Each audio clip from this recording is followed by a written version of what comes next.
અને ભગવાન વૃંદાવનની અંદર ગાયો ચરાવતા હતા. દાઉજી પણ સાથે હતા, બીજા ગોપ બાળકો પણ સાથે હતા. એમાં તે દિવસે એવું બન્યું, મધ્યાહનનો સમય થયો અને ગોપ બાળકોએ કીધું, કાના ભૂખ બહુ લાગી છે, અમારે જમવું છે. આજે બહુ ભૂખ લાગી, ઘરેથી આપણે કાંઈ લઈ આવ્યા નથી. કૃષ્ણ કહે, તમે એક કામ કરો, અહીંથી આગળ જાશો ને ત્યાં બ્રાહ્મણો યજ્ઞ કરે છે, ત્યાં તમે જાઓ. એ સ્વાહા સ્વાહા કરતા હશે, એને વાત કરજો કે અમે વૃંદાવનમાં આવ્યા છે, કૃષ્ણએ અમને મોકલા છે અને અમને બહુ ભૂખ લાગી છે, માટે અમને જમવાનું આપો. બે ગોવાળિયા ગયા, અહીંયા યજ્ઞ મંડપની અંદર યજ્ઞ શરૂ છે, બ્રાહ્મણો બધા સ્વાહા સ્વાહા કરે છે. અને આ બાજુ ગોવાળિયાઓ કહે છે કે કૃષ્ણએ અમને મોકલા, અમારે ભૂખ લાગી છે, અમારે ભોજન કરવું છે, તમે અમને ભોજન કરાવો. પણ બ્રાહ્મણો એના સામું પણ જોતા નથી. એમાં એક બ્રાહ્મણને ખબર પડી કે કોઈ આવ્યું છે લેવા માટે, અને તરત જ ઊભો થઈને કીધું, શું છે ગોવાળિયાઓ? તો અમને બહુ ભૂખ લાગી છે, અમને કૃષ્ણએ મોકલા છે, અમારે ભોજન લેવા માટે અમે આવ્યા છીએ. તો કે અત્યારે ભોજન મળશે નહીં, અત્યારે યજ્ઞ ચાલુ છે, ભલે કૃષ્ણએ મોકલા હોય. અને વળી પાછો એ બ્રાહ્મણ સ્વાહા સ્વાહા કરવા બેસી ગયો. અને ગોવાળિયાઓ આવ્યા ભગવાન પાસે કે તમે કીધું બ્રાહ્મણોની આ યજ્ઞ કરે છે તો તમને ભોજન આપશે, એને ના પાડી દીધી, અત્યારે નહીં મળે. વળી કૃષ્ણએ કીધું તમે એક કામ કરો, બ્રાહ્મણે ભલે ના પાડી, પણ બ્રાહ્મણ પત્ની છે ને કોઈ દિવસ ના નહીં પાડે. તમે જાઓ સીધા રસોડામાં જ વહી જાજો અને ન્યા કહેજો કે કૃષ્ણએ અમને મોકલા છે અને ભોજન કરવું છે, ભોજન લેવા માટે અમે આવ્યા છીએ. વળી આવ્યા ગોવાળિયાઓ સીધા રસોડામાં. એ તો બ્રાહ્મણ સ્વાહા સ્વાહ જ કરે, હા હું જોતો નથી. ભગવાન કે હું ખુદ આવું છું, છતાં પણ તું મને ભોજન દેતો નથી અને તું યજ્ઞ કરવા બેઠો. પરમાત્મા આવે જ છે વર્ષમાં એક વખત, પણ આપણે એને ઓળખી શકતા નથી ક્યાં રૂપે આવે. આજે બ્રાહ્મણો પણ યજ્ઞ કરતા હતા, યજ્ઞ નારાયણને જમાડે છે અને ખુદ પરમાત્મા આવ્યા છે ભોજન એમનું લેવા માટે, છતાં પણ બ્રાહ્મણોએ આપ્યું નહીં. અને રસોડામાં જઈ બ્રાહ્મણ પત્નીને વાત કરી કે અમે વૃંદાવનની અંદર આવ્યા છીએ, કૃષ્ણએ અમને મોકલા છે, અમને બહુ ભૂખ લાગી છે, તો માતાજી અમને ભોજન આપો. અને સરસ મજાના પકવાન બનતા હતા, કારણ કે ભગવાનને થાળ લગાવવાનો હતો. અને બ્રાહ્મણ પત્ની ઓળખી ગઈ ભગવાનને કે ઓહો, આજે તો ભગવાને અમારી પાસે ભોજન માંગ્યું, ચાલો ચાલો આપણે જલ્દી જાય, આ તો આપણો ધન ગણીને ધન ભાગ્ય કે ભગવાને આપણને યાદ કર્યા અને આપણા હાથનું ભોજન જમશે. અને એમાં એક બ્રાહ્મણ પત્ની બોલી કે હમણાં જો આ યજ્ઞ પૂરો થાય 12:30 વાગે અને પૂજામાંથી ઉઠશે ને થાળ માગશે તો કે એ ભલે માગે, અમારે જાવું જ છે. અને બ્રાહ્મણ પત્ની તો નીકળી. અને જેવી બહાર નીકળી એમાં એક બ્રાહ્મણનું ધ્યાન ગયું, આમ સ્વાહા સ્વાહા કરતો હતો પણ ધ્યાન બીજે હતું. અને તરત જ ઊભો થયો, એ ક્યાં જાસ? એની પત્નીને કહે, બીજાને કહેવાય નહીં. તો કે હું જાઉં છું જમાડવા કૃષ્ણને, ક્યાંય જાવું નથી. જો હમણાં યજ્ઞ પૂરો થાય, થાળ કોણ દે? અને એને તો એક ઝાપટ મારીને બેસાડી દીધી. કીધું એની બ્રાહ્મણ પત્ની, ભલે તમે મને ન જવા દો, મારું ખોરિયું આ રહે, મારા પ્રાણ તો ત્યાં રહે, કારણ કે આજે પરમાત્મા આવ્યા છે. અને બીજી બ્રાહ્મણ પત્નીઓ ગઈ, પ્રેમથી ભગવાનને ગોપ બાળકોને જમાડ્યા અને ખૂબ ભગવાન પ્રસન્ન થયા. અને કીધું કે હવે તમે જાઓ, તમે અમને ખૂબ તૃપ્ત કર્યા. ત્યારે બ્રાહ્મણ પત્ની કહેવા લાગી કે અમે અમારા પતિથી ખબર નથી એ રીતે છાના આવ્યા છીએ, અને એ જો ખીજાશે તો અમારે શું કરવું, અમને ઠપકો આપશે તો શું કરવું? એટલે ભગવાને કીધું તમે જાઓ, તમને કાંઈ નહીં કહે, તમારું સ્વાગત કરશે, તમારી આરતી ઉતારશે, જાઓ. અને આવી બ્રાહ્મણ પત્ની, આ તો આરતીની થાળી તૈયાર હતી, બધે આરતી ઉતારે હો, કારણ કે ભગવાને કીધું હતું ને, ભગવાને એને જમાડ્યા. બ્રાહ્મણ પત્ની ઓળખી ગઈ. આજની તારીખે તમે જાઓ ને મથુરા, એટલે ચોબા બિચારા પાણી ભરી ભરીને આવતા હોય, ઘરના કામ એ કરતા હોય કછોટા વારીને, અને ઓલી તો હિંડોળે ઝૂલતી હોય 2 ગલોફે પાન ચડાવીને, કારણ કે એની ઉપર ભગવાનની કૃપા છે. આવી દિવ્ય લીલા છે ને એ પરમાત્માની છે, કારણ કે બ્રાહ્મણ પત્નીઓ ઉપર પણ ભગવાને કૃપા કરી. હવે ભગવાનને વિચાર આવ્યો કે હવે મારે ક્રાંતિ કંઈક કરવી છે, હવે મોટું એવું કામ કરવું છે જે બધાને ખબર પડે. અને એમાં આવી દિવાળી અને પ્રેમથી આખો ઉત્સવ ઉજવાઈ રહ્યો છે. અને બીજે દિવસે બેસતું વર્ષ છે, અને વહેલી સવારે બ્રહ્મ મુહૂર્તની અંદર બધા શયનમાંથી ઊભા થયા, અને દરેકના ઘરની અંદર જુદી જુદી રંગોળીઓ પૂરાય છે, દીપમાળાના દીવડા છે, જળ હળે છે, અને દરેક ઘરે મીઠાઈઓ બને છે. એ તો હવે આપણે બહારથી તૈયાર લઈ આવી છીએ. પેલા તો તહેવાર હતા ને, 7મ 8મ દિવાળી, એટલે ઘરે બધું બનાવતા. અને હવે તો આર્થિક સમૃદ્ધિ વધી ને, ભલે ને 1000 રૂપિયા કિલો હોય લઈ આવો, પણ એ ઘરે બનાવો ને એની મીઠાશ હતી. હવે તમે 1500 રૂપિયા કિલો મીઠાઈ લઈ આવો, એમાં મીઠાશ ન હોય. એમાં 80% તો મીઠાઈ બંધ જ કરી દીધી, સુગર આવી ગયું. જ્યારે ઘરે બનાવતા ને ત્યાં કાંઈ થતું નહીં, અને આનંદ ઓર હતો, કારણ કે એ વર્ષમાં 2-3 વખત જ મળતું આપણને. અને હવે તો 2-4 દીએ મળે જ. આજે શુકલજીને હોય, કાલે બીજે હોય. એટલે ઘરે ઘરે બધા મીઠાઈઓ બનાવે છે. અને નંદજીને ઘરે તો સરસ મજાના જુદા જુદા પકવાનો તૈયાર થાય છે. અને સૂત માંગત બંદીજનો આવી સ્તુતિ કરે છે, અને મંગલ મંગલ વાજિંત્રો વાગી રહ્યા છે. બ્રાહ્મણો આવી અને વેદનો ઘોષ કરે છે. અને આ બાજુ યશોદાજીએ કૃષ્ણ અને દાઉજીને જગાડ્યા છે. દાંતણ કરી સ્નાનાદિ કરાવ્યું, નવા વસ્ત્ર અલંકાર ધારણ કરાવ્યા છે. બંને ભાઈઓને મીઠા મોઢા કરાવ્યા. બંને ભાઈઓએ માતા પિતાને વંદન કર્યા. અને ત્યાર પછી ઋષિઓ બ્રાહ્મણો હતા ને, એમને પણ વંદન કરી અને આશીર્વાદ લીધા. અને આ બાજુ નંદ બાબા બધાને કામ સોંપે છે. ભાઈ તમે જલ્દી મંડપ તૈયાર કરો, કોઈને કે જલ્દી તમે પૂજા આપો, બધો ભેગો કરો. કોઈને કહે છે તમે ગાયના છાણથી લીપી દો. અને ત્યારે કૃષ્ણે કીધું, બાબા આ તમે શેની તૈયારી કરો છો? અને ત્યારે નંદ બાબા કહે છે, બેટા આપણે યજ્ઞ કરવો છે. તો કે કેનો યજ્ઞ? ક્યાં દેવનો યજ્ઞ કરશું?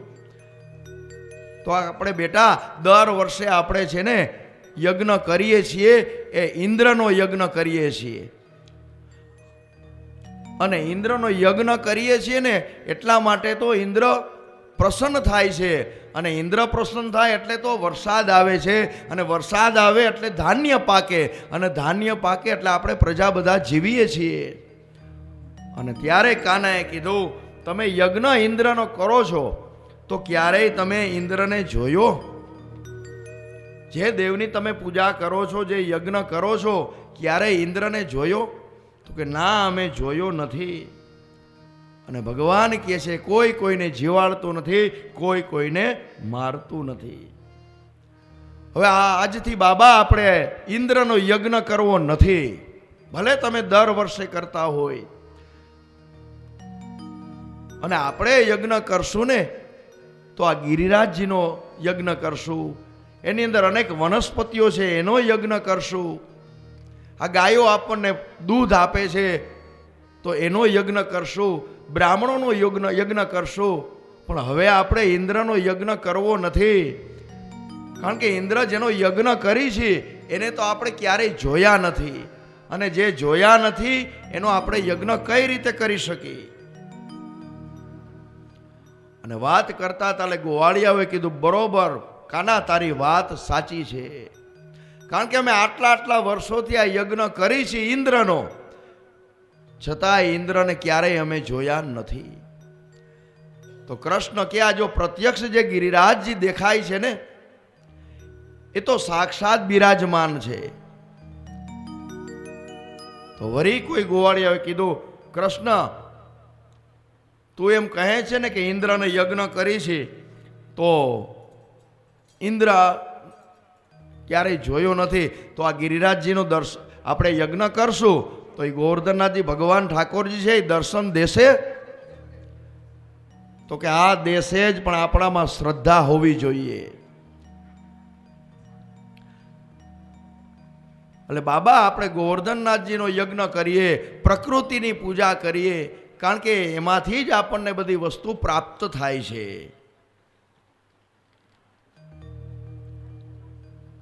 અને આ બાજુ કનૈયાના કહેવાથી દરેક સામગ્રીઓ તૈયાર થઈ ગઈ છે. મીઠાઈઓના ટોપલા ભર્યા છે, દૂધ, દહીં, માખણ, દધી પદાર્થો એ બળદગાડાની અંદર રાખ્યા. દરેક સામાન છે, સામગ્રી છે, મૂકી દીધી. અને ગોપીઓ, ગોપ બાળકો છે એ નવા વસ્ત્રો અલંકાર પહેરી અને રંગબેરંગી વસ્ત્રો પહેરી મંગલ ગીતો ગાતા ગાતા બધા ગોવર્ધન પર્વત તરફ જાય છે કે આજે અમે યજ્ઞ કરશું ને, તો એ ગિરિરાજજીનો અમે યજ્ઞ કરશું. અને ગાયોને પણ આજે સારું ઉત્તમ પ્રકારનું જમવા માટે આપે છે. અને વાછડાઓ ચારે બાજુ કૂદાકૂદ કરે છે. અને એના ગળાની અંદર જે ઘંટડી પહેરાવેલી હોય એનો સરસ મજાનો અવાજ આવે છે. અને ગોવાળિયાઓ બધા વાંસળી વગાડે છે, વાંસળીનો પણ અવાજ આવે છે. અને બધા ગયા ગિરિરાજ પર્વત પાસે. બ્રાહ્મણોએ વેદ ઘોષ કર્યા અને ગોવર્ધનનાથજીની પૂજા કરી. અન્નકૂટ ધરવામાં આવ્યો. જેટલા પ્રકારની સામગ્રી હતી ને એ બધી ધરવામાં આવી. આપણે ધરીએ છીએ ને કારતક સુદ એકમ, એ અન્નકૂટ 56 ભોગ પરમાત્માને લગાવીએ છીએ ને, આપણે પણ અહીંયા અર્પણ કરેલો જ છે 56 ભોગ. અને બ્રાહ્મણોએ ગોવર્ધનજીને જમાડ્યા છે. અને ગોવાળિયાઓએ પાછું કહ્યું, કનૈયા તે કીધું તું ને કે ગોવર્ધનનાથજી આવશે, પ્રભુ આવશે તો એ પ્રસાદ ગ્રહણ કરશે. અને ત્યારે કન્યાએ કીધું કે તમે જો પથ્થરને હિસાબે, પર્વતને હિસાબે તમે જોશો ને, પર્વતના રૂપમાં જોશો ને, તો પરમાત્માના દર્શન નહીં થાય. તમે સાક્ષાત ઠાકોરજીના રૂપે જોશો ને તો જરૂર ગોવર્ધનનાથજીને છે ને એ દર્શન દેશે. અને આ બાજુ ભગવાન કહે છે તમે બીજી બધી માથાકૂટ મૂકો, તમે એને શું આપવાના છો, શું એને જમવા દેવાના છો, થાળીમાં શું આપવાના છો, જેથી મને ખબર પડે. ભગવાન કહે કે મારે આવું કે ન આવું. અને હંમેશા આપણને જે ચીજ ગમે નહીં ને એ પરમાત્માને આપણે આપીએ છીએ. આ 56 ભોગ છે એ આપણને પ્રિય હોય. કોઈ પણ દેવ દેવીને તમે જે નૈવેદ્ય અર્પણ કરો ને એ આપણને પ્રિય હોય ને એ જ વસ્તુ અર્પણ કરાય. તો જ ભગવાન છે, તો જ માતાજી છે, તો જ ઠાકોરજી છે એ રાજી થાય. તો ઘરે કોઈ કેળા ખાતું ન હોય એટલે કથામાં લઈ જાવ, ત્યાં પ્રસાદી થઈ જાય. ભલે બીજા કેળા ખાઈને શરદી થાય.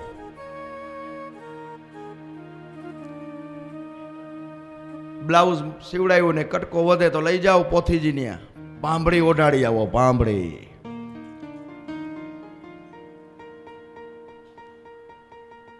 દેવમ ભૂતવા દેવમ યજેત. દેવ બની અને દેવની પૂજા કરો ને તો જ દેવ, તો જ ઠાકોરજી પ્રસન્ન થાય. આપણે કોઈ જીવનમાં કોઈ નબળી વસ્તુ ચલાવી લઈએ છીએ. જમવામાં ખાલી પાપડ ન હોય તોય આપણું મોઢું બગડી જાય, તરેલા મરચાં ન હોય તોય બગડી જાય. ભગવાનને તો કે હાલશે, ભાવ ધરો ને. તું ભાવ ધર ને, બપોરે જમતો આંખ બંધ કરીને પેટ ભરાઈ ગયું. અને ભગવાન જમતા નથી. જો આ 56 ભોગ ધર્યો ને, પણ ભગવાનની જે દ્રષ્ટિ પડે ને એટલે એ પ્રસાદ બને, એમાં જ મીઠાશ હોય. અને ભગવાન કદાચ જમે ને તો હું કે તમે ધરી નહીં, રોજ કૂપનમાં નામ લખાવી લે કે અમારા 2 ઠાકોરજી નામ લખાવો. પણ ભગવાન ખાલી ભાવ નહીં, આપણો અંદરનો ભાવ જોવે. બધું ભાવમાં ન હાલે. પૂજાની અંદર અમુક વસ્તુ જોઈ તો જોઈ જ, એમાં ભાવ ન કરાય. અને પરમાત્મા તો છે ને એ ઉત્તમ વસ્તુના ભોગતા છે. અને આ બાજુ ભગવાને ગોવર્ધનનાથજીને ભોજન કરાવ્યું છે. અને ગોવર્ધનનાથજીને ભોજન કરાવ્યું એટલે બહેનો પ્રસાદ. અને ભગવાને કીધું કે હવે પ્રસાદ છે ને એ દરેક પ્રાણીને, દરેક જીવને, કૂતરાથી માંડી ચાંડાળ સુધી દરેકને વહેંચો. પ્રસાદ ક્યારેય વેચાય નહીં, વહેંચાય. પણ આજકાલ કળિયુગની અંદર પૈસાથી જ પ્રસાદ મળે. મોટા મોટા મંદિરમાં જેવા તમે પૈસા દો એવા જ તમને પ્રસાદ આપે. 10 રૂપિયા દો તો 10 રૂપિયા જેવો પ્રસાદ આપે. 100 રૂપિયા આપો તો એ રીતનું પેકિંગ હોય. પ્રસાદનો ક્યારેય વિક્રય થાય નહીં. અને આ બાજુ અન્નકોટનો પ્રસાદ છે એ દરેકને વહેંચવામાં આવ્યો. અને આ બધું છે ને એ ઇન્દ્રથી જોઈ શક્યા નહીં. ઇન્દ્ર અને ઇન્દ્રએ તરત જ સાવર્તક નામના પ્રલયકાળ મેઘગણને ઇન્દ્રએ મોકલો કે જાઓ, આજે મારો યજ્ઞ બંધ કર્યો છે કૃષ્ણએ, તો હું તમે આજ્ઞા કરું છું કે તમે ગોવર્ધન ઉપર કડાકા ને ભડાકા સાથે તૂટી પડો.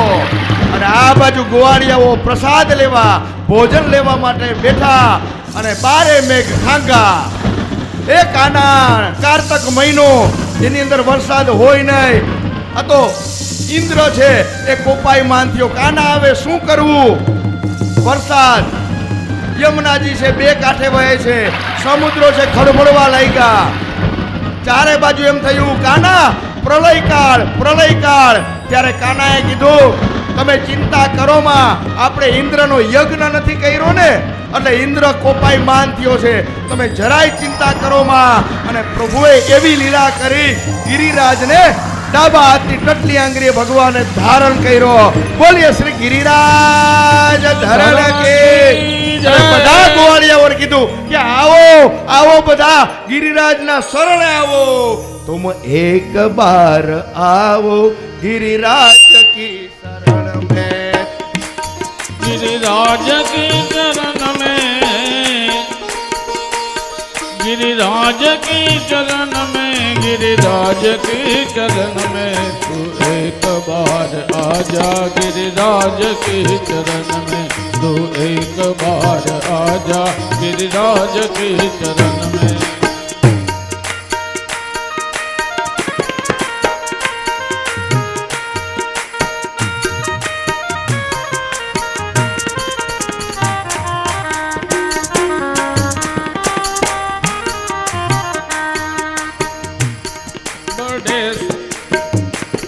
बड़े सुख दुख झेले गिरिराज की शरण में, बड़े सुख दुख झेले गिरिराज की शरण में, ब्रज रज के खाई दे ले गिरिराज की शरण में, बंसी की तान ले ले, बंसी की तान ले ले गिरिराज की शरण में, तू एक बार आजा गिरिराज की शरण में, तू एक बार आजा गिरिराज की शरण में, गिरिराज की शरण में, गिरिराज की शरण में, गिरिराज की शरण में, तू एक बार आजा गिरिराज की शरण में.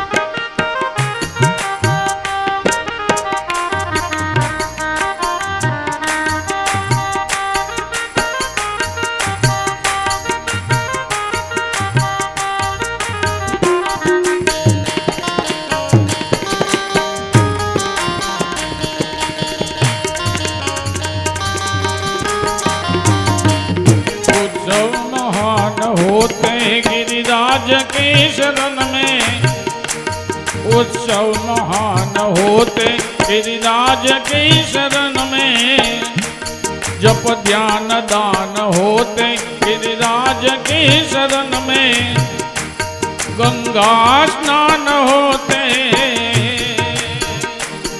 गंगा स्नान होते गिरिराज के शरण में। तू एक बार आजा गिरिराज के शरण में, तू एक बार आजा गिरिराज के शरण में, गिरिराज के शरण में, गिरिराज के शरण में, गिरिराज के शरण में। तू एक बार आजा गिरिराज के शरण में, तू एक बार आजा गिरिराज के शरण में।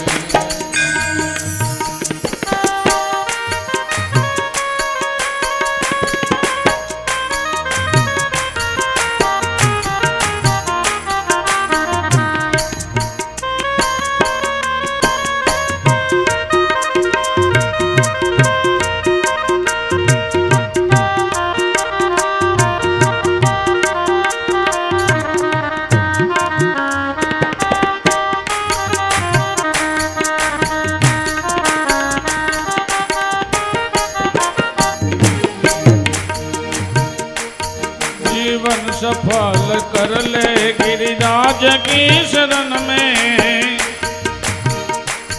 सागर सरयू भर ले गिरिराज की शरण में, संतों का संग कर ले गिरिराज की शरण में, संतों का संग कर ले गिरिराज की शरण में, बहु सिंधु पार कर ले, बहु सिंधु पार कर ले गिरिराज की शरण में। तू एक बार आजा गिरिराज की शरण में, तू एक बार आजा गिरिराज की शरण में, गिरिराज की शरण में, गिरिराज की शरण में। तू एक बार आजा गिरिराज की शरण में, तू एक बार आजा गिरिराज के शरण में, तू एक बार आजा गिरिराज की शरण में।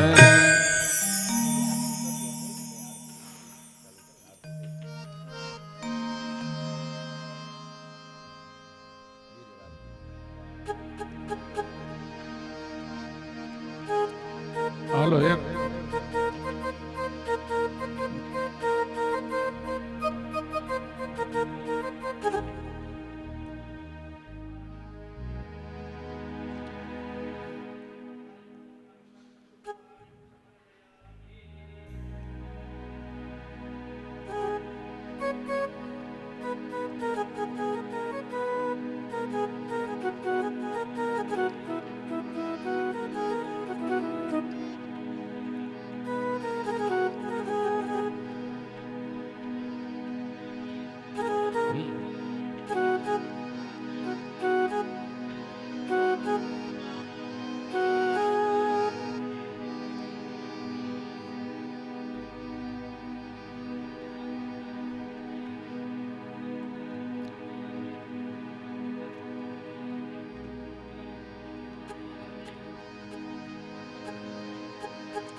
मोर घेर जुम वापधारो गिरिराज बाबा गिरनारी रे, मोरे घेर जुम वापधारो गिरिराज बाबा गिरनारी रे।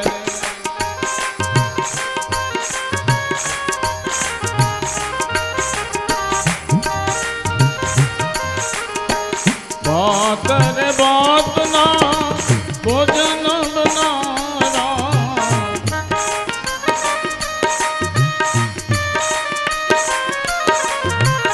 छत्तीस बात ना भोजन बनारा,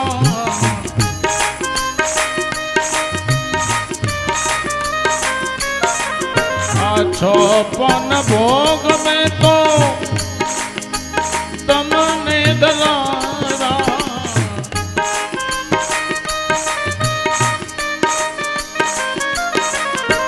પ્રેમેથી દાદા તમે જમો ગિરિરાજ બાવા ગિરનારી રે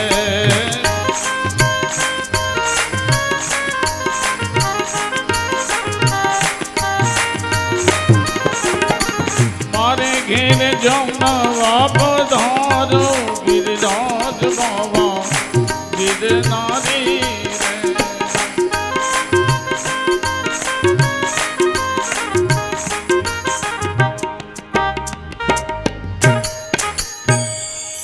દીવડા જગમગ જગમગ થાય એ આરતી ગિરિરાજ બાવાને થાય આરતી ગિરિરાજ બાવાને થાય દીવડા જગમગ જગમગ થાય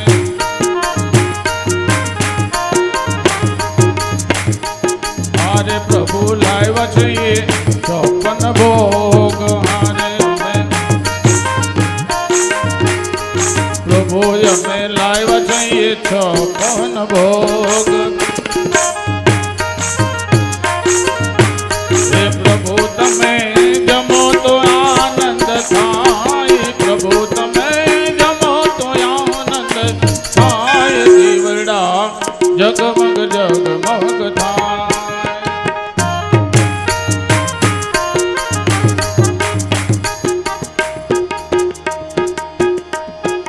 દીવડા જગમગ જગમગ થાય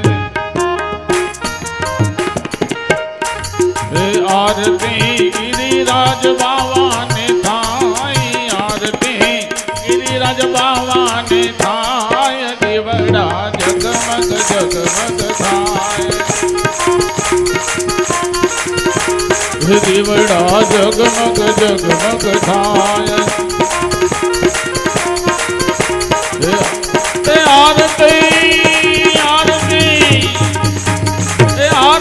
ગિરિરાજ બાવાને થાય આરતી ભાગવત ભગવાનને થાય આરતી દેવોને થાય આરતી પૂરા બાપાને થાય આરતી કુળદેવી માતને થાય દેવડા જગમગ જગમગ થાય દેવડા જગમગ જગમગ થાય દેવડા જગમગ જગમગ થાય બોલીએ ગિરિરાજ ભગવાન કી જય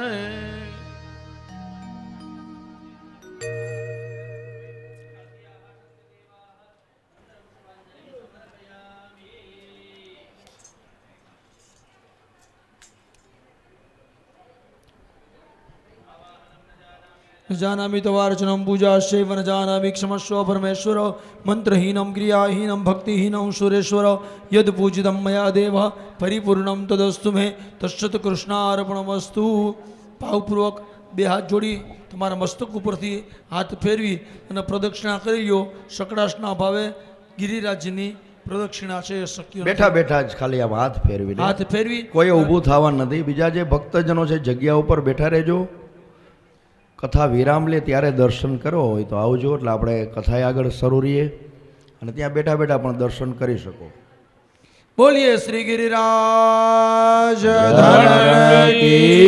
જય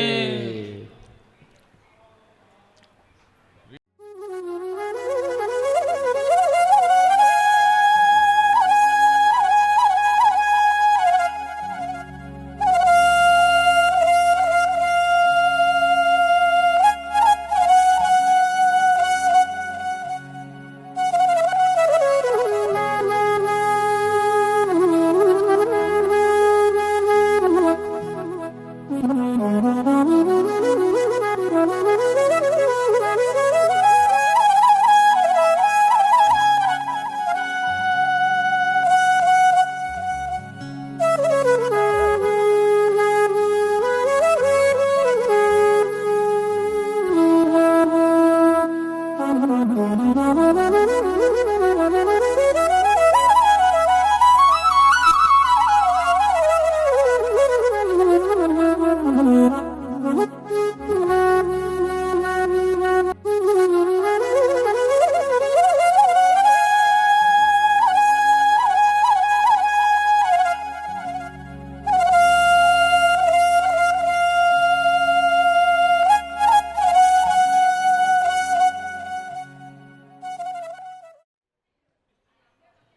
પરીક્ષિત મહારાજ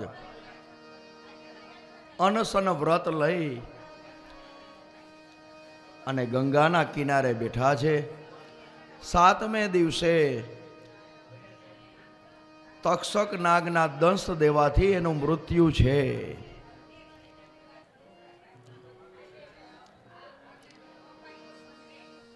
આપણું પણ 7 વારમાંથી 1 વારે મૃત્યુ થવાનું જ છે.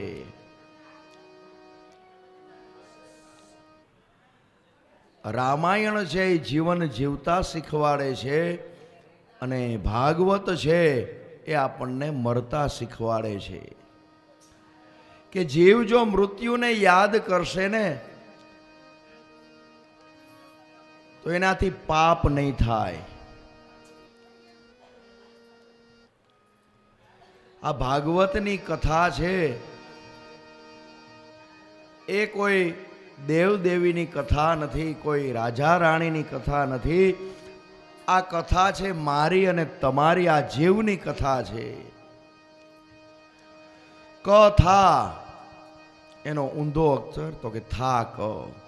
જે કથા સાંભળ્યા પછી જીવનનો જો થાક ઉતરે ને તો જ કથા છે સાંભળી સાર્થક કહેવાય. નકર શું કહેવાય? અમે કથા સાંભળી નાખી.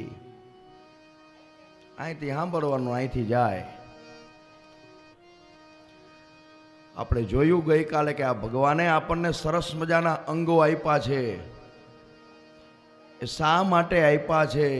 પગ છે તો મંદિરે જવા માટે, હાથ છે તો ભજન કીર્તન ધૂન જ્યાં ચાલે ત્યાં તાલી પાડવા હતું, મુખ છે તો ભગવાનનું નામ લેવા માટે, આંખ છે તો પ્રભુની ઝાંખી કરવા માટે, કાન આપ્યા છે તો ભગવાનના ગુણગાન શ્રવણ કરવા માટે આપ્યા છે. અને ભગવાને તમને ખબર છે 2 હાથ 2 આપ્યા છે, 2 પગ આપ્યા છે, પણ જીભ કેટલી આપીશ? પરમાત્માએ 1 જ આપી છે. એટલે કથા મંડપમાં બહુ જીભનો ઉપયોગ કરશો ને તો બીજા જન્મમાં જીભ ભગવાન એની આગળ રાખશે. એટલે હવે આપણે કથાનો આગળ વધારીએ. ઘણી કથા બાકી છે.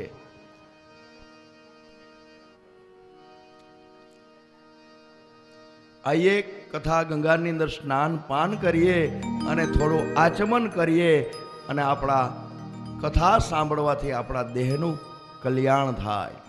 અને પિતૃઓનો તો મોક્ષ થઈ ગયો, કારણ કે પિતૃઓનો મોક્ષ થાય ને પછી તો ઠાકોરજી ભાગવતજી આપણે ત્યાં પધારે છે. આજે આ શુક્લ પરિવારના અંતરિક્ષની અંદર જે પિતૃઓ હશે એ કેટલા રાજી થતા હશે કે આગળ અમારા વંશની અંદર અને પિતૃને કલ્યાણ કરનારું કોઈ સાધન હોય ને, મુક્તિ દેનારું સાધન હોય ને તો એ આ ભાગવતજી છે. આપણે કથા સાંભળી કે ધુંધુકારી જે પ્રેત હતો અને પ્રેતનો જો ઉદ્ધાર આ ભાગવતજી કરતા હોય તો આપણા પિતૃઓનો તો સદગતિ મળી જ ગઈ હોય. અને પિતૃને જ્યારે સદગતિ મળે ને ત્યાર પછી તો ભાગવતજી આપણા આંગણે પધારે છે, ત્યાર પછી તો ઠાકોરજી આવે છે. આમ નામ કેટલા દિવસ આજે પસાર થઈ ગયા, 6થો દિવસ. અને આવતીકાલે તો આ સમય આપણે પૂર્ણાહુતિ તરફ જઈ રહ્યા હશું. કોઈને ખબર ન પડી, આમ નામ દિવસો વીતી ગયા. એમ આપણું આખું જીવન પસાર થઈ જશે, ખબર નહીં પડે. એટલે જેટલું ભગવાનનું નામ લેવાય એટલું લઈ લેવું. કાલે લેશું, કાલે લેશું, કાલ થવાની નથી ને કાળ ઊભો રહી જાહે. આ ભગવાનની દિવ્ય કથા છે. પરમાત્માએ ટટલી આંગળીએ ગિરિરાજજીને ધારણ કર્યા અને મુસળધાર વરસાદ, હાથીને સૂંઢ જેવી ધારા એવો વરસાદ પડે છે, વીજળીના કડાકા ભડાકા થાય છે. અને 1 દિવસ ગયો, 2 દિવસ ગયા, 3 દિવસ ગયા, એટલે ગોવાળિયાઓને એમ થયું કે આ કાનો 3 દિવસથી ટટલી આંગળીએ ગિરિરાજજીને ધારણ કર્યો તો થાકી ગયો હશે, હાલો આપણે થોડી મદદ કરીએ, આપણે પણ ટેકો આપીએ. એટલે કહે છે કાના, હવે તારો હાથ રહી ગયો હશે, એક કામ કર, અમે તને મદદ કરી, આ લાકડીનો ટેકો અમે રાખી, થોડો તું આરામ કર લે. પણ પ્રભુ કે મને કોઈ દિવસ થાક લાગતો નથી. છતાં ગોવાળિયાએ કીધું કાના તું હાથ લઈ લે. ભગવાન કે કાંઈ વાંધો નહીં, હાલો લાકડીનો ટેકો રાખો, જોજો બરોબર પકડજો, હું હાથ લઈ લઉં છું. અને જેવું સેજ આંગળી આમ નીચે કરીને તા લાકડીઓ તૂટવા માંડી. એ કાના લેજે લેજે લેજે, જો પડ્યો. વરી ભગવાનને ધારણ કર્યા. બોલીએ ગિરિરાજ ધારણ કી જય. અને હવે પરમાત્માએ એવી લીલા કરી, ટટલી આંગીરે ગિરિરાજજી ધારણ છે અને જમણા હાથથી બાંસુરી કાઢી છે કમરમાંથી અને બાંસુરી વગાડવા માટે તૈયાર થાય છે. અને આજે પરમાત્મા ગિરિરાજને કહે છે કે હે ગિરિરાજ, તું મારા હાથથી એક વેત અધર એમનેમ રે, અને ન રહે ને તો તને આ બાંસુરીની આણ છે.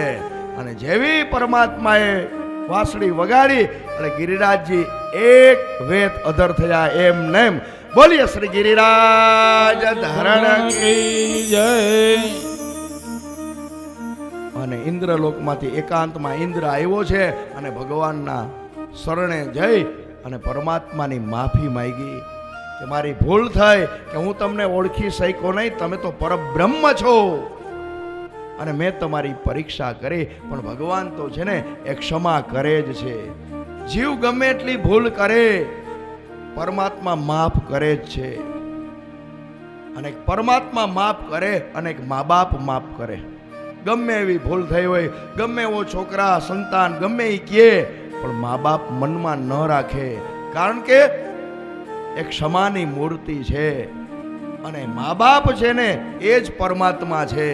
પરમાત્મા પણ તમે ગમે એટલો ભૂલ કરો પણ ભગવાનને શરણે જાઓ ને એટલે પ્રભુ છે ને દયાળુ છે, ઉદાર છે, બધાને માફ કરે. પણ ભગવાન એમ કે તું મારા શરણે આવતો ખરા, તું જેવો હોય એવો, પણ ભગવાન કે તું મારે શરણે આવ, હું અપનાવવા તૈયાર જ છું. આવી પરમાત્માની અદ્ભુત લીલા છે.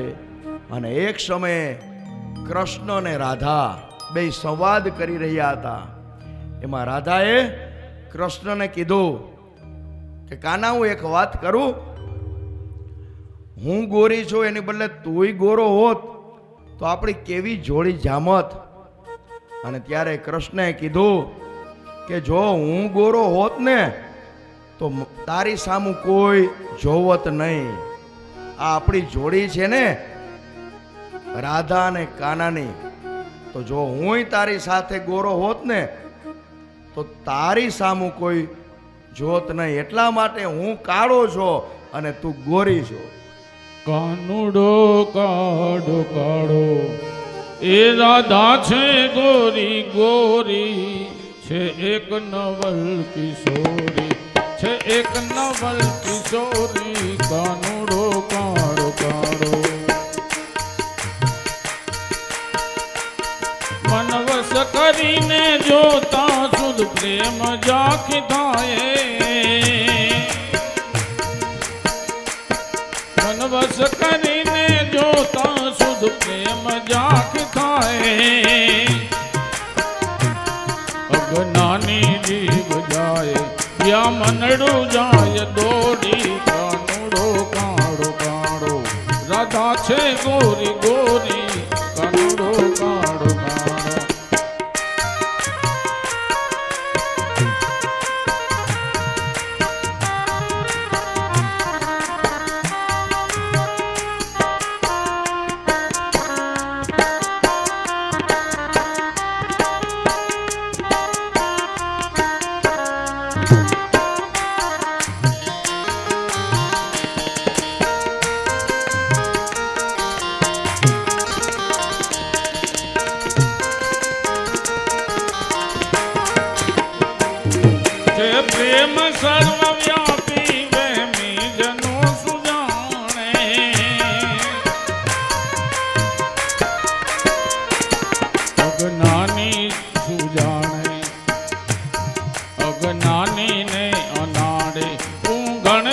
છે અઘોરી કાનુડો કાળો કાળો રાધા છે ગોરી ગોરી કાનુડો કાળો કાનુડો કાળો કાળો. પરમાત્માની દિવ્ય લીલા છે. હવે ભગવાનને એમ થયું કે મારે હવે રાસ લીલા કરવી છે, કારણ કે દરેક ગોપીઓનો એવો ભાવ છે કે કૃષ્ણ મારી સાથે રમે.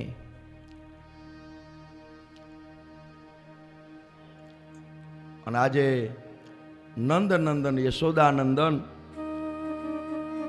કૃષ્ણએ સુંદર શણગાર સજ્યો છે, શૃંગાર કર્યો છે, અને બાંસુરી લઈ અને આસો સુદ પૂનમ મધ્ય રાત્રિએ અને ચંદ્રનું વૃંદાવનની અંદર ધીમે ધીમે પ્રકાશ પથરાઈ રહ્યો છે. પૂર્ણ ચંદ્રમા છે.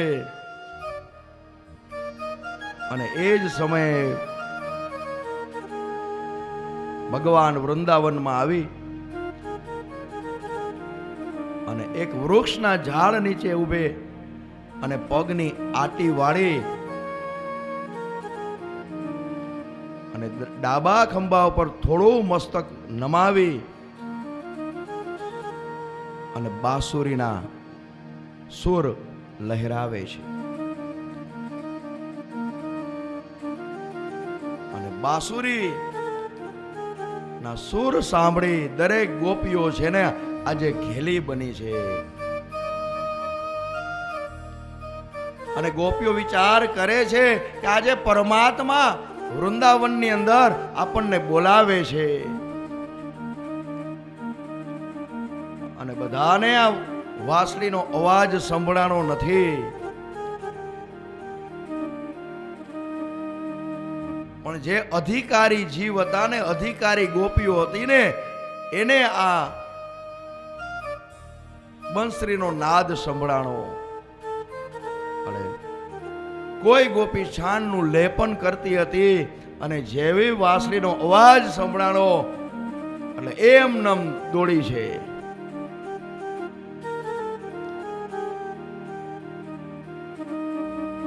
કોઈ ગોપી શણગાર સજતી હતી, પગમાં પહેરવાના ઝાંઝર છે, એક ગળામાં પહેર્યા છે, ભાન ભૂલી છે ને એ પણ દોડી છે. કોઈ ગોપી છોકરાને પાન કરાવે છે અને જેવી બાંસુરીના સુર સંભળાણા એટલે બાળકને નીચે મૂકીને ગાંડી થઈ અને દોડી છે પરમાત્મા પાસે. કોઈ ગોપી સાસુની સેવા કરે છે અને જેવા નાદ સંભળાણા વાંસળીના એટલે દોડી છે ગોપી. અને બધી ગોપીઓ પરમાત્મા પાસે આવી અને આજે ભગવાન છે ને આ જીવની પરીક્ષા કરે છે. અને ભગવાન કહે છે, હે ગોપી, તમારે અત્યારે મધ્યરાત્રિએ આ તમારે એકલા વનમાં આવવાનું કારણ શું છે? અને ત્યારે ગોપીઓ કહે છે, કાના, એકવાર તો તું અમને બોલાવસ અને બોલાવ્યા પછી અમે આવીએ છીએ તો તું એમ કહેશ કે કેમ આવ્યા? તારા વાંસળીના સુરે તો અમે અહીં આવ્યા છીએ. અને ભગવાન પરીક્ષા કરે કે આ જીવ બધું મૂકીને આવ્યો છે એ બરોબર છે? કારણ કે આપણે 20 રૂપિયાની તાવડી લઈ તો ટકોરા 20 મારીને પછી લઈ છે. તો ભગવાન આપણી પરીક્ષા કરે જ ને. એમાં ગોપીઓની પરમાત્મા પરીક્ષા કરે છે કે આ બધું પોતાનું કર્તવ્ય છોડીને આવી છે તો ખરેખર મને પામવા માટે જ આવી? અને ગોપીઓ કહે છે, ભલે અમે આવ્યા પણ તમે બોલાવ્યા ને અમે આવ્યા છીએ. હવે કાના, અમે જવાના નથી.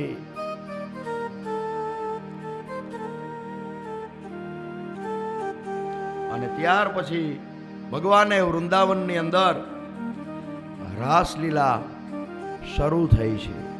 એક કુંડાળું એવું થયું, એક એક ગોપીને એક એક કાન.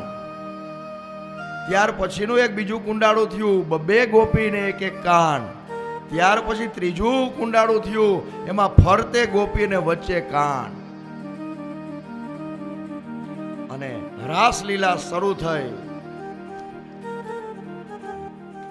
આપણે પણ ત્યાં જગ્યા ઉપર, જગ્યા ટૂંકી છે એટલે રાસ લેજો. એક ગવડાવજો. આશા ભૈરાને અમે આવ્યા ને મારે વાલે રમાડા રાસ દે આવેલ આશા ભૈરા શરદ પૂનમની રાતડીને વાલે શરદ પૂનમની રાતડીને વાલે ચંદ્ર ચડો જાકાશ રે આવેલ આશા ભૈરા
આશા ભૈરાને અમે આશા ભૈરાને અમે આવ્યાને મારે વાલે રમાડ્યા રાસ રે આવેલ આશા ભૈરા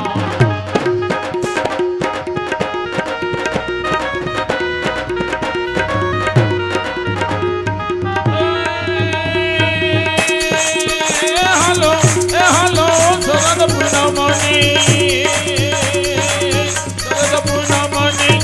રાતડીને ઓલો ચાંદો ચડો રાતાસ રે આવેલ આશા ભૈરા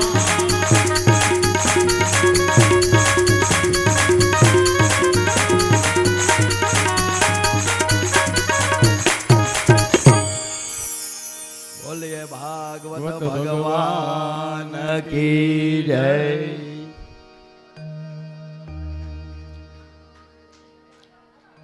પરમાત્માએ રાસલીલા શરૂ કરી. એમાં રાધાજી હતા. રાધાજી રીસાણા છે. એ રાસ નથી લેતા, એક બાજુ ઊભા રહ્યા કે આટલી બધી ગોપીઓ છે અને કૃષ્ણ મારું સામે જોતા નથી. અને રાધાજી રીસાણા છે.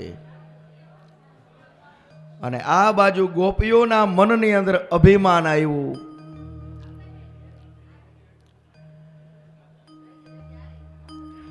કે રાધાજીને મૂકી અને આજે કાનો અમારી સાથે રાસ રમે છે.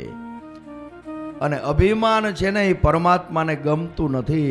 અહંકાર છે એ પરમાત્માને ગમતો નથી.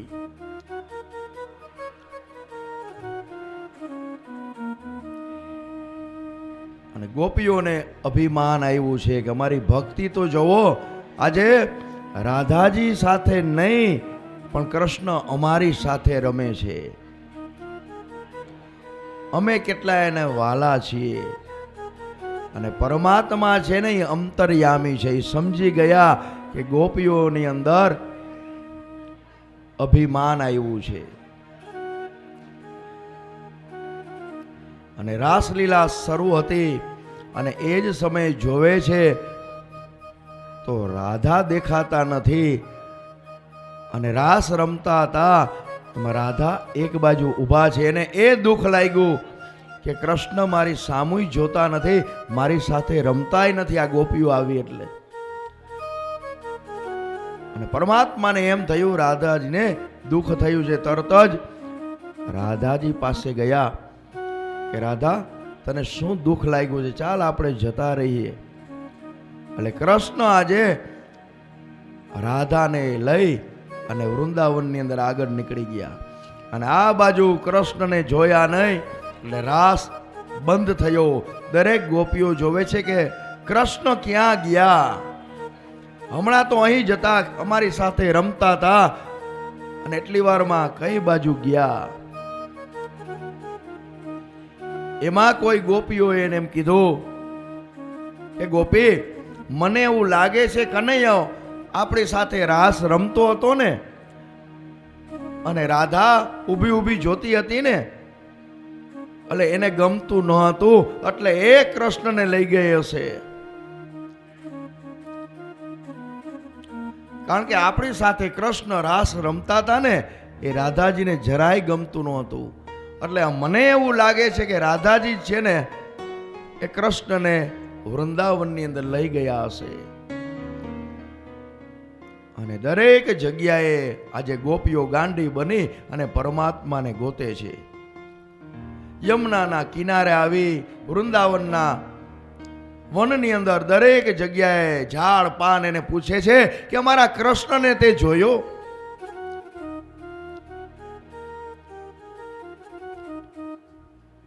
અને એમાં એક ગોપી આગળ જતી હતી અને રસ્તામાં એને પગલા દેખાણા. કીધું એ ગોપી અહીંયા આવો, અહીંયા આવો.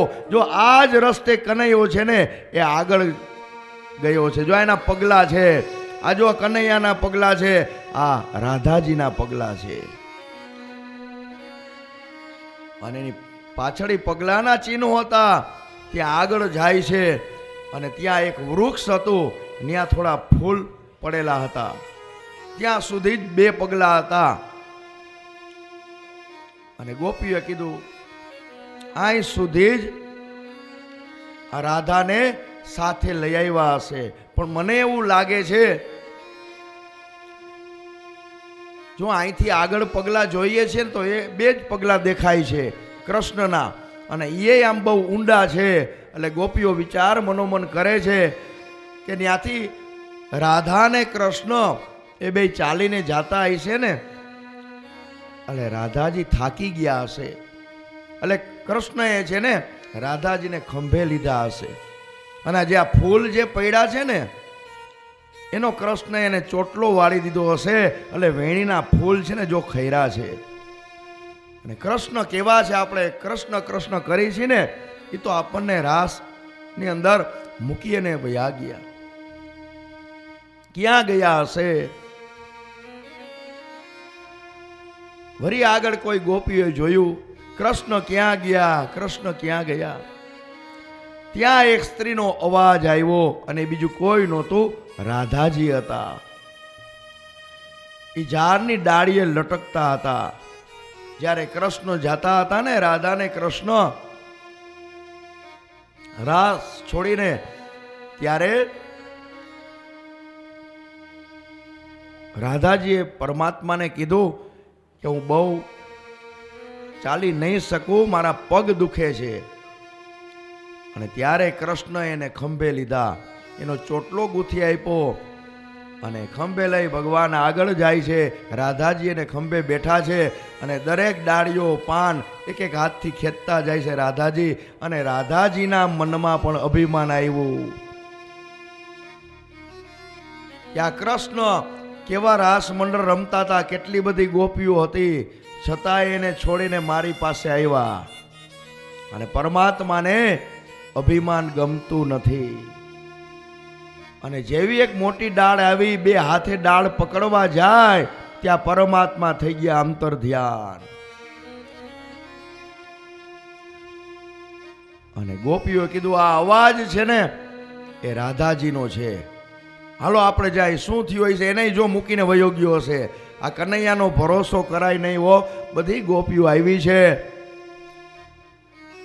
અને એક ગોપી કે આ તો લટકે છે, ટેબલ ક્યાં ગયું? તો કે આખું ટેબલ જ અંતર ધ્યાન થઈ ગયું. રાધાજીને ઉતારે છે અને દરેક જગ્યાએ ગોતે છે, પણ ક્યાંય કૃષ્ણ મળતા નથી. અને એના વિરહમાં આજે દુખી છે ગોપીઓ. હે કૃષ્ણ, અમારાથી શું ભૂલ થઈ કે તમે અમને આ વૃંદાવનની અંદર એકલી મૂકી અને તમે વયા ગયા? જયતિ તે દિકામ જન્મના વ્રજ શ્રયત ઇન્દિરા સસ્વદત્રહિ દયતિ દ્રશ્યતા દીક્ષુતાવકા ત્વયિ ધૃતા સ્વતા ત્વામ વિચિન્વતે. હે પ્રભુ, તમે અમને મૂકી અને ક્યાં ગયા? તમારા વગર અમે જીવી શકશું નહીં. અમારાથી કાંઈ ભૂલ થઈ છે પ્રભુ. હે કૃષ્ણ, તમે અમને અત્યારે મધ્યરાત્રિમાં તમે ક્યાં ગયા? સરદુદાસએ સાધુ જાત સરસી જોદરા શ્રી મુસાદૃશા સુરતનાથે શુલ્કદાસિકા વરદનિઘ્નતો નેહ કેમ બધા. હે કૃષ્ણ, અમે તો તમારી દાસીઓ છીએ, અમારાથી કાંઈ ભૂલ થઈ હોય તો અમને ક્ષમા કરો. હે પ્રભુ, અમે હવે તમારા વગર જીવી શકશું નહીં. તવ કથામૃતમ તપ્ત જીવનમ વૈભીડીતમ કલ્પશાપહમ શ્રવણ મંગલમ શ્રીમદાતતમ ભુવિ ગૃણંતિ તે ભૂરિદા જના. હે પ્રભુ, આપની લીલા કથા પણ અમૃત સમાન છે અને આપના વિરહથી પીડાતા લોકોને માટે તો જીવન સર્વસ્વ છે. તો હે પ્રભુ, અમને મૂકી અને તમે ક્યાં ગયા? ખૂબ ગોપીઓએ ચોધારા આંસુએ પરમાત્માને સ્તુતિ કરી છે અને એ જ સમયે પરમાત્મા ત્યાં પધાર્યા છે અને ભગવાને રાધાજી સહિત ગોપીઓની સાથે રાસ રમ્યા છે. પણ પરમાત્માને અહંકાર ગમતો નથી. અહંકારથી પરમાત્મા કોઈને મળતા નથી. આ દિવ્ય કથા ભાગવતજીની બતાવેલી છે. અને આ બાજુ હવે નારદજીને એમ થયું કે હવે કંસનો પાપનો ઘડો છે ને એ ભરાઈ ગયો છે.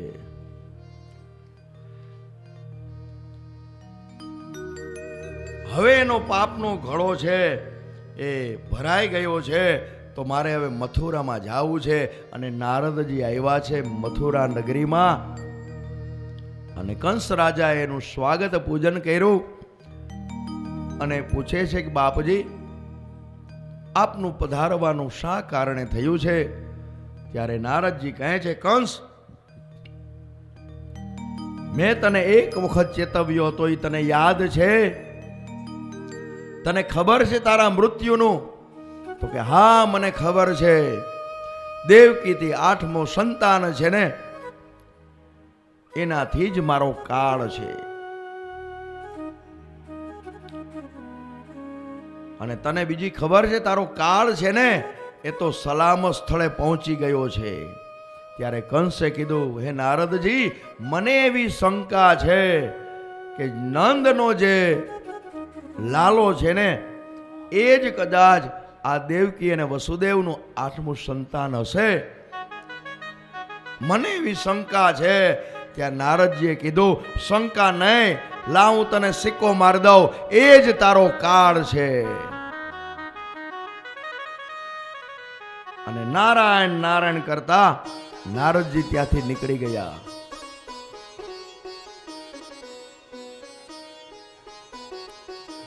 કારણ કે આ છેલ્લા 11 વર્ષથી કાળ કાળ કાળ કૃષ્ણને યાદ કરે છે ને. 11 વર્ષથી ને 1 વર્ષ પહેલા, એટલે કુલ 12 વર્ષ ત્યાં આ કંસ છે ને યાદ કરે છે પરમાત્માને. એટલે કોઈ પણ તમારે મંત્ર હોય, કોઈ પણ દેવ દેવીની પૂજા કરો ને, એક ધારી 12 વર્ષ સુધી કરો ને, એટલે 12 વર્ષે એ પૂજાનું ફળ મળે જ. કોઈ પણ તમે માળા કરો, કોઈ પણ પૂજન કરો, કોઈ પણ મંત્ર બોલો, એક ધારું 12 વર્ષ સુધી એનો નિયમ પાડો ને એટલે એનું ફળ પ્રાપ્ત થાય જ. એમાં કંસ 12 વર્ષથી કાળ કાળ કાળ કરતો હતો ને. અને આ બાજુ હવે નારદજીએ કીધું પછી કંસને હક નથી.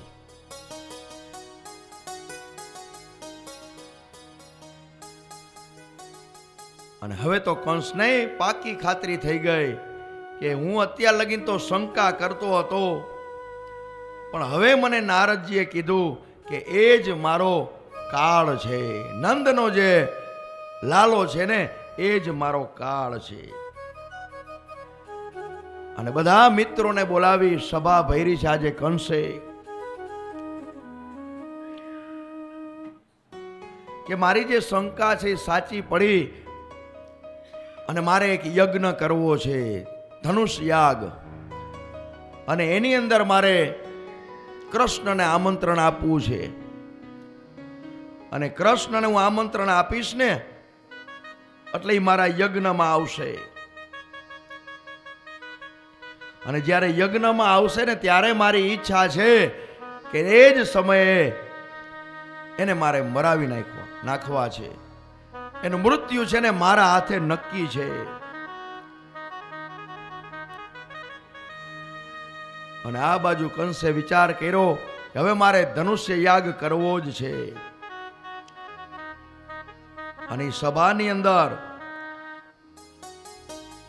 કુવલિયા પીર હાથી દ્વારા એને મરાવી નાખશું, એનાથી કદાચ બચી જાય કંસ કે તો સલ તોસલ ચાણૂદ મુષ્ટિક વગેરે જે મલ્લો છે ને એને મારી નાખશે. અને બ્રાહ્મણોને બોલાવી કંસે કહ્યું કે તમે સારું મુહૂર્ત કાઢો, ધનુષ્ય યજ્ઞની હવે તૈયારી કરો.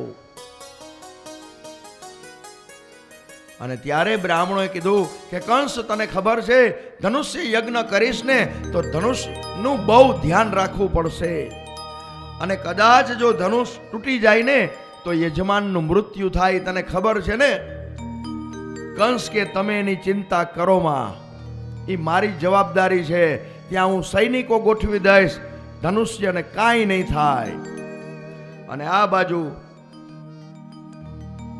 મથુરા નગરીની અંદર આખી નગરી શણગારવામાં આવી છે અને ધનુષ્ય યજ્ઞની તૈયારીઓ થઈ રહી છે. ધ્વજા પતાકા તોરણ બંધાણા છે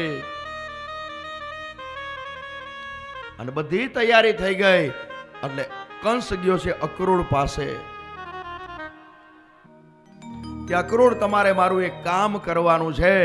તમારે ગોકુળમાં જઈ સોનાનો રથ લઈ અને તમારે ગોકુળ નગર જવાનું છે અને ત્યાં કૃષ્ણને તમારે અહીં લઈ આવવાના છે, બંને ભાઈઓને. એમાં જે કૃષ્ણ છે ને એ તો મારો કાળ છે. અને તમારે જઈ અને એટલું જ કહેવાનું છે, બીજી કોઈ વાત કરવાની નથી કે મામાના ઘરે ધનુષ્ય યજ્ઞ છે, એટલા માટે મામાએ મને મોકલો છે તેડવા માટે, બાકી બીજી કોઈ વાત કરવાની નથી.